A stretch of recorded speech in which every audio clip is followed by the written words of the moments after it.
Good Tuesday evening, everybody. We're going to ask you to get our six and watch out for these little furry things running around behind us. Neglected furry thing. We just got back from doing something very heartbreaking, but also very rewarding at the same time. As a lot of you know, my friend Ken passed away a little over 5 weeks ago, and his cat Buddy's been outside ever since, getting bullied, by the way, by another cat over there. And the guy that promised to, not so much promised, but said he would feed Buddy, turns out he took off for a whole month to go camping farther up north. He left at the beginning of June. Well, I didn't find this out until like 3 days ago. He wouldn't call back. Mike was calling and calling and calling, and he never called back, and he finally called him back and asked, "Who is this?" Who is this? I'm like, I gave him my frickin' number. You would assume he would program it in the phone, so he would know who was calling him. Well, I ended up calling him because Ken's daughter kept texting me and saying, I can't get a hold of Doug. It keeps going to voicemail. It keeps going. And this went on for like a week. So anyways, Doug finally called me back, told me I'm up north camping. And I said, man, so we have a friend that's helped us out when I was...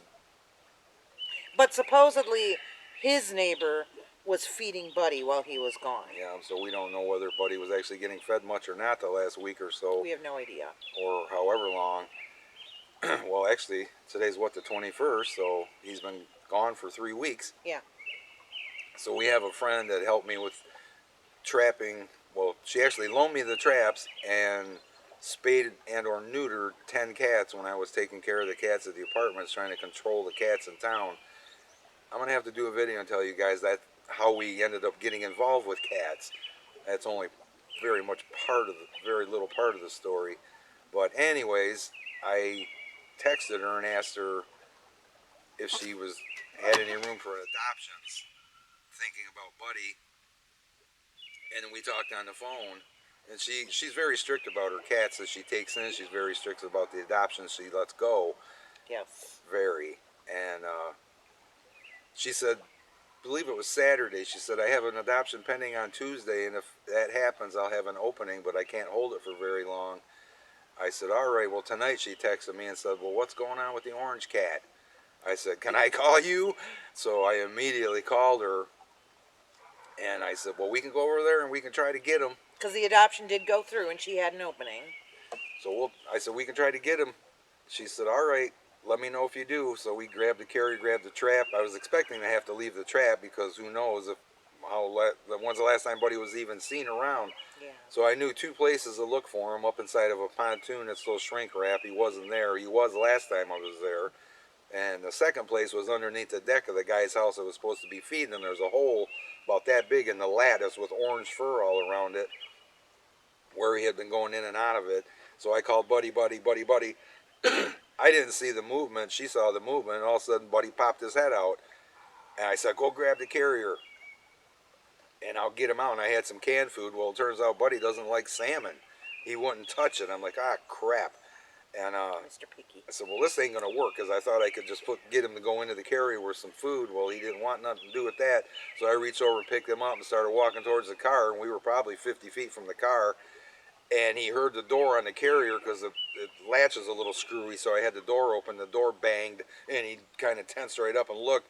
Well, when I rounded the corner, excuse me, holding Buddy, he saw Tracy standing there holding the carrier, and he really tensed up. So I turned around so he couldn't see it. I said, throw it back in the car, throw it in the car. So Tracy put the carrier in the back seat with the door open and left the door of the car open. I managed to walk over the car and get him in the carrier. So Buddy is now safe at the adoption place.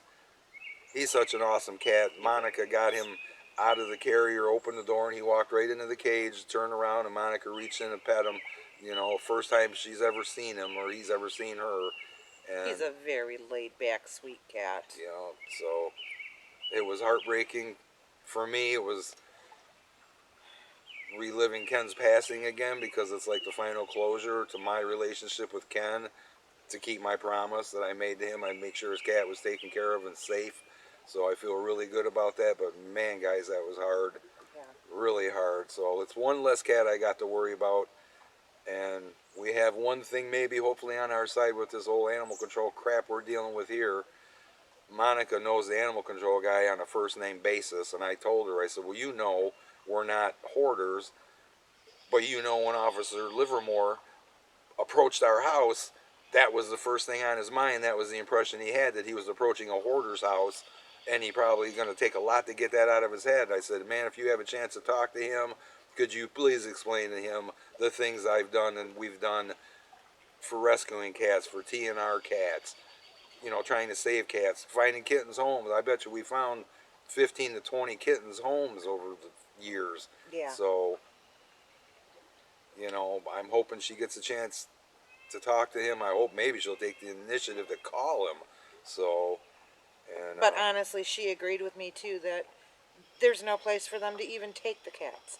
If they wanted to take her cat, there's no place for them to put them. The shelters are crammed yeah, full. It is kitten season. And they've got more important things to worry about, like people that actually are abusing their cats and have sick cats and have injured cats that need help. so we just thought a lot of you would really enjoy hearing that Buddy is safe.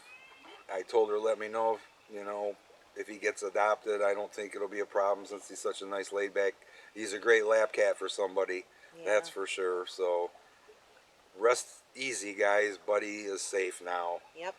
No more worrying about Buddy. And he's not going to spend his life in a cage either. She lets them out to romp and play several times during the day in an enclosed area so that they get their exercise and he can socialize with the other cats, and he is going to be just fine. This is probably the best night's sleep he's going to have had in 6 weeks. For sure. Because there was the guy that was feeding him said, well, he got beat up by a cat and he went like this, like a big cat. Him and Buddy got in this fight with this big, Buddy got in a fight with this big cat and he went like that. And I'm like, man, was it a bobcat? You know, but I guess it wasn't. So If it was a bobcat, I don't think that he'd be with us anymore. right, but he was following Buddy around when that guy called me Sunday, I think it was, Monday, whatever, Saturday. No, I'm sorry, Saturday, when he finally did call me. Oh, that last time I saw Buddy, that cat was following him around. So that wasn't good. So, but Yeah. he'll be all right now, guys. And somebody will find him and somebody will adopt him because he is just awesome. You know, the final thought I have on this, I knew when I got Buddy for Ken in 2019, this was what was going to happen. Ken was 77 at the time. But you know what? He sure enjoyed the hell out of having Buddy's company. And Buddy loved him too. So, you know, Buddy got kicked out, thrown out at the apartments. Now he lost this home. Hopefully he can finally find a good permanent home and live out his rest of his days happy.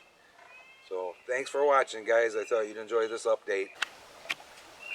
And this is the place that Buddy is at now, safe and sound.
Yes, you can tell you're a nice boy.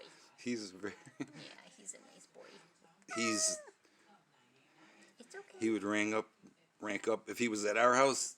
He'd be number one as far as friendliness and sweetness. Well, Shelby, tied with Shelby. Shelby's a dog in a cat spot. Yep. But yeah, he's very laid back. I mean, our friend Ken, when we got him and brought him to Ken had never had a cat before, and that's all Ken would be like. He's just such a nice cat.